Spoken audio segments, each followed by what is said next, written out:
നിങ്ങൾ കിടന്ന് ഉറങ്ങും പിള്ളേരെ.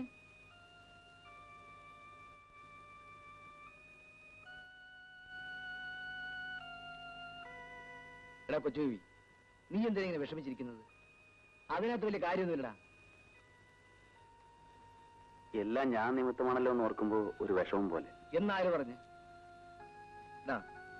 നടക്കേണ്ടതൊക്കെ നടക്കും. അതിനിപ്പോ ആരും പഴിച്ചിട്ട് കാര്യമൊന്നുമില്ല. നമ്മുടെ ഭാഗത്തൊട്ടൊന്നുമില്ലല്ലോ. നമ്മൾ അറിഞ്ഞിടത്തോളം അച്ഛനും അമ്മാവും സുധയെ മാറ്റി താമസിപ്പിക്കാൻ കാരണം താവളത്തിക്കാരൻ.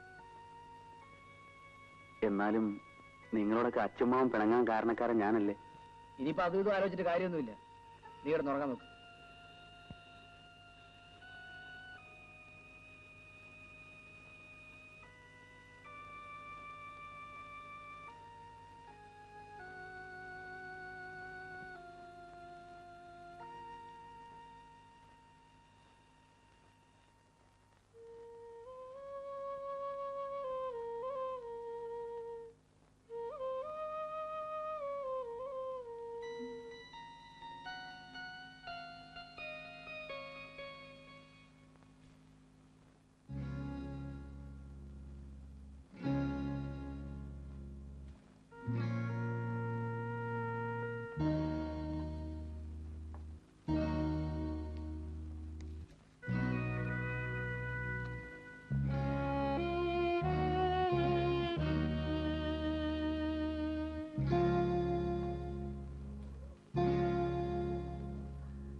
നമ്മുടെ കൊച്ചുബേബിയെ കാണുന്നില്ലല്ലോ. അവനിവിടെ എങ്ങാനും കാണും, അല്ലാതെ ഇവിടെ പാന.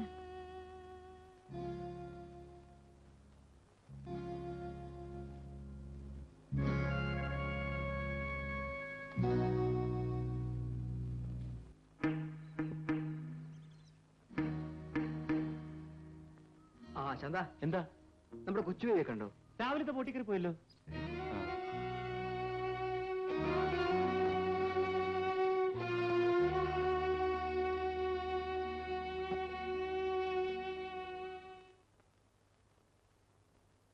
ഭാർഗവൻ വിളിച്ചാൽ അറിഞ്ഞോ? കൊച്ചുബേബി ഈ സ്ഥലം വിട്ടുപോയി. ഇത് നീ എങ്ങനെ അറിഞ്ഞു? കൊച്ചുബേബിയെ കണ്ടോന്ന് ചോദിച്ച് രഘുവേട്ട ഇതുവഴി വന്നിരുന്നു. അത് തന്നെയല്ല, രാവിലത്തെ ബോട്ടിൽ കയറി പോകുന്നത് കണ്ടവരുണ്ട്. അവനെ ഈ കരവിട്ട് പോയത് തന്നെയാണോടി? പോയതല്ലേ, അതിനൊക്കെ പ്രശ്നങ്ങൾ ഉണ്ടാക്കിയിട്ട് അവൻ പോയിരിക്കുന്നത്. ഇനി ഇങ്ങോട്ട് തിരിച്ചു വരത്തേയില്ല. ഏതോ കരയെന്ന് എന്നെ കൊല്ലാനായിട്ട് കൂട്ടിക്കൊണ്ടുവന്ന കൊച്ചുബേബിയെ. ഏതായാലും രഘുവിന്റെ സമയമെടുത്തു.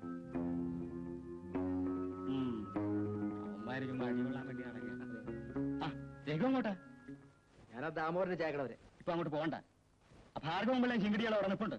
അതെന്താ, അയാളെന്നെ പിടിച്ച് തിന്നുവോ? അതല്ല, കൊച്ചുബേബി പോയത് അവർ അറിഞ്ഞിട്ടുണ്ട്. വെറുതെ രഘുവിനോട് വഴക്കുണ്ടാക്കാൻ നിൽക്കുക. ആഹാ, എന്നാ ഒന്ന് കാണണമല്ലോ. മെമ്പർ എവിടെ? മെമ്പർ എവിടെ?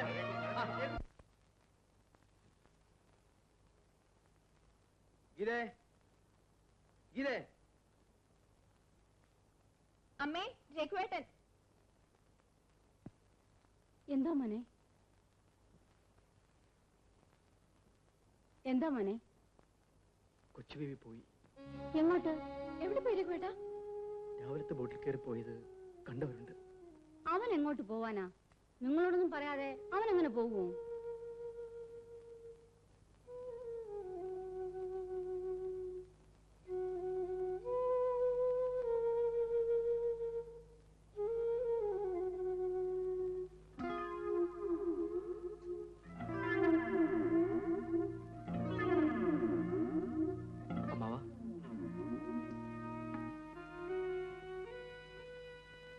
അമ്മാവൻ ഞങ്ങളോട് എന്തെങ്കിലും ഒന്ന് സംസാരിച്ചിട്ട് 3-4 വർഷങ്ങളായില്ലേ?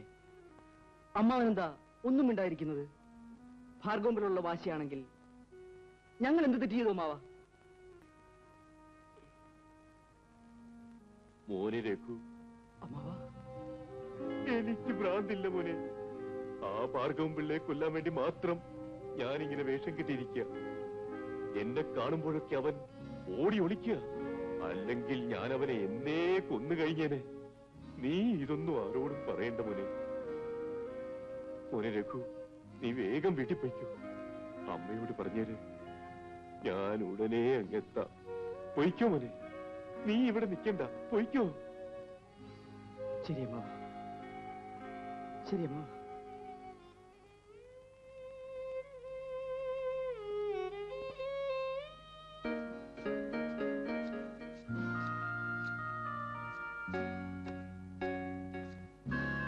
നാണിയമ്മേ, ആഹാ, ഇതാര് കൊച്ചുബേബിയോ?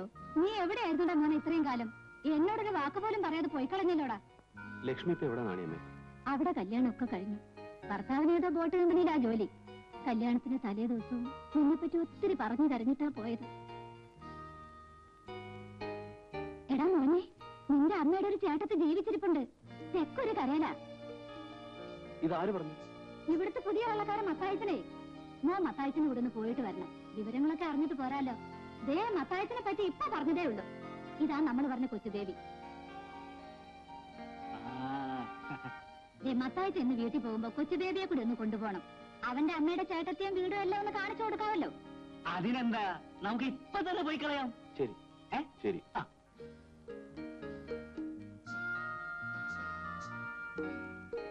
കേട്ടോന്ന്, ഞാൻ ആദ്യം കുറ്റിപ്പഴയായിരുന്നു കടത്ത്. പിന്നെ അവിടെ നിന്ന് ഇങ്ങോട്ട് സ്ഥലം മാറ്റി. ഇവിടെ ഒരുവിധം സുഖ. ഇപ്പൊ തിരിച്ചു കുറ്റിപ്പഴയ്ക്ക് പോകാൻ പറയാ. അവിടെ പോയിട്ട് ഊറ്റി രക്ഷയില്ലെന്ന് 10 പൈസ തരാൻ ആരില്ല. എല്ലാം കഞ്ഞികളാ. ഇവിടേക്ക് 5ഉം 10ഉം കിട്ടിയാൽ ജീവിച്ചു പോന്നു. ഇതാ വീട്.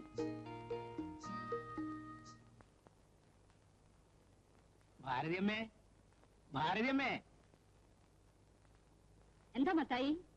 ഇതാരാ വന്നിരിക്കുന്നു നോക്കിയേ. കഴിഞ്ഞ ആഴ്ച ഞാൻ പറഞ്ഞില്ലേ നിങ്ങളുടെ മരിച്ചുപോയി അനിയത്തിന്റെ മകൻ ജീവിച്ചിരിപ്പുണ്ടെന്ന്? അതാ ഇത്.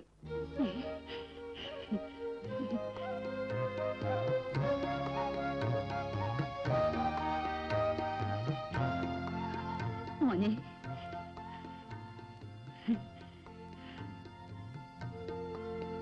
എന്റെ അച്ഛനെ പറ്റി എന്തെങ്കിലും അറിയാമോ പേരമ്മയ്ക്ക്? വർഷങ്ങൾക്ക് മുമ്പ് കൊപ്ര കച്ചവടത്തിൽ നിന്നും പറഞ്ഞു വന്ന ആ മനുഷ്യൻ ഇവിടെ 2 ആഴ്ചയോളം താമസിച്ചു. നിന്റെ അമ്മയെ കല്യാണം കഴിച്ചോളാം എന്ന് പറഞ്ഞു പോയിട്ട് പിന്നെ ഇങ്ങോട്ട് വന്നിട്ടേ ഇല്ല. അവൾ ഗർഭിണിയായിരുന്നു. ഈ വീട് വിട്ട് ഇറങ്ങിപ്പോയി. പിന്നീട് ഞാൻ കേട്ടത് ഏതോ ആശുപത്രിയിൽ കിടന്ന് മരിച്ചു പോയെന്നാണ്. അയാളുടെ ഫോട്ടോ ഇവിടെ ഇരിപ്പുണ്ട്.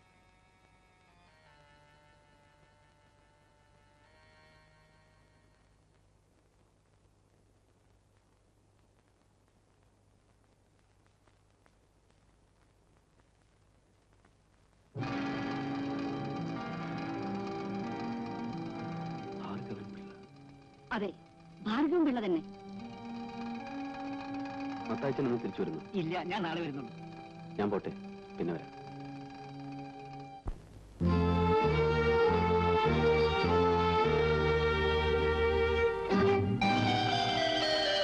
രണ്ടിനെ ഒന്ന് കൊന്നിട്ട് തന്നെ ബാക്കിയല്ലേ. ഈ ഭാർഗവൻ പിള്ളയെ പറ്റി എവനും ശരിക്കും പഠിച്ചിട്ടില്ല. ഭാർഗവൻ പിള്ള എന്റെ അച്ഛനാണ്. നല്ലവനല്ലെന്ന് പലരും പറയുന്നു. പക്ഷേ അച്ഛമ്മൻ പറയുന്നത് കേട്ടിട്ടുണ്ട്, ഭാർഗവൻ പിള്ള നല്ലവനാണെന്ന്. ആരോരുമില്ലായിരുന്നു എനിക്ക്. ഇപ്പൊ അച്ഛനെങ്കിലും ഉണ്ടല്ലോ. അച്ഛനെ കാണണം. ഞാൻ അച്ഛന്റെ മകനാണെന്ന് പറയാം. വടക്കോട്ടുള്ള ബോട്ട് വല്ലതും പോയോ? ഇല്ല, ഇപ്പൊ വരും.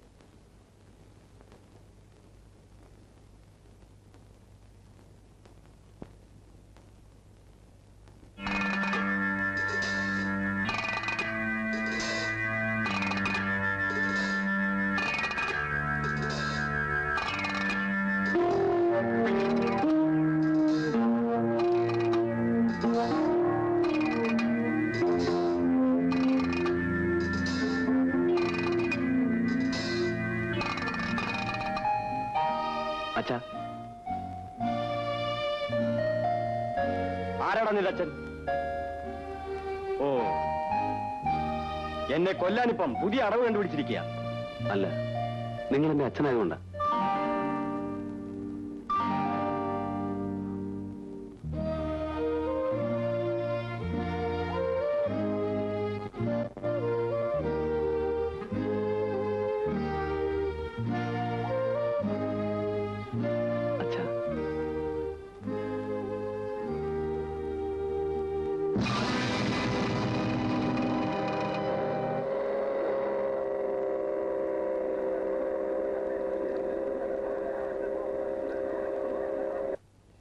ചുമ്മാവാ, ഇവിടെ പലരും പറയുന്നത് കേട്ടു. കൊച്ചുവേട്ടൻ പോയ കാര്യം ബോട്ടേ കയറി പോകുന്നവര് കണ്ടവരുണ്ടെന്ന്. ഉവ്വന്നേ, നീ ഒരു കാര്യം ചെയ്യും, സുധയുടെ അടുത്ത് വരെ ഒന്ന് പോയിട്ട് വാ. ഇത് മീനാക്ഷി അമ്മയുടെ കയ്യിൽ കൊടുത്തേര്. 2 ദിവസം കഴിഞ്ഞ് ഞാൻ വരുമെന്നും പറഞ്ഞേര്. ആ പത്രോസേ, നീ എവിടായിരുന്നു? എവിടെ പോവാനാ അച്ചുമ്മവാ? മുട്ടക്കച്ചവടം ഒക്കെ നിന്നു. എന്റെ മുതലും ലാഭവും എല്ലാം ആ ഭാർഗവൻ പിള്ള വെള്ളത്തിൽ താഴ്ത്തിയില്ലേ, അതിന് പകരം ഞാൻ അവനോട് ചോദിക്കും. ഇനിയിപ്പൊ എന്താ പരിപാടി? നാളെ മുതല് കക്കാവാരാൻ പോവുക. വല്ല പണിയും വേണ്ടേ, ഇങ്ങനെ വെറുതെ ഇരിക്കാൻ ഒക്കൂ. അച്ചുമ്മവാ, പറയുന്നത് കൊണ്ട് എന്നോട് വിരോധം ഒന്നും തോന്നരുത്. കൊച്ചു ബേബി ഇവിടെ വന്ന് ഇത്രയൊക്കെ ആക്കിയിട്ട് പോയി. ഇനിയും എല്ലാരുമായിട്ട് പിണങ്ങിയിരിക്കണം. എനിക്ക് ആരോടും ഒരു വിരോധവുമില്ല പത്രോസ്. എല്ലാം എന്റെ വിധിയാണെന്ന് വിചാരിച്ച് ഞാൻ സമാധാനിക്കുന്നു. ഞാൻ പോട്ടെ പത്രോസ്.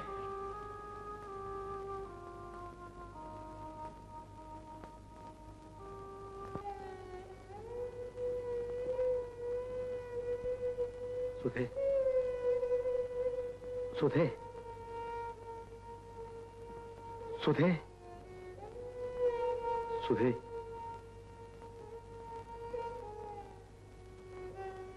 പനിയാണോ? അയ്യോ, നല്ല ചൂടുണ്ടല്ലോ. മീനാക്ഷി ഇല്ലേ ഇവിടെ? കൊച്ചുബേബേട്ടൻ ആരോടും പറയാതെ പോയി. എങ്ങോട്ടാ പോയെന്ന് ആർക്കും അറിയില്ല. താവളത്തിലെ രവിക്കുഞ്ഞ് വിമാനത്തിൽ പോയി ജോലിക്ക്.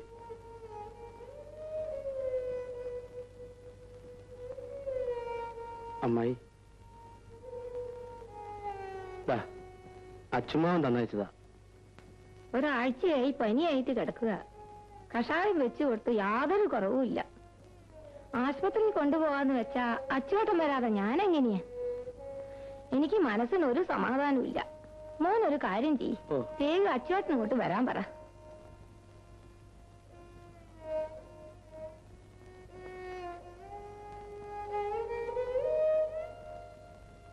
സുധേ, സുധേ, സുധേ, ഞാൻ പോവാ.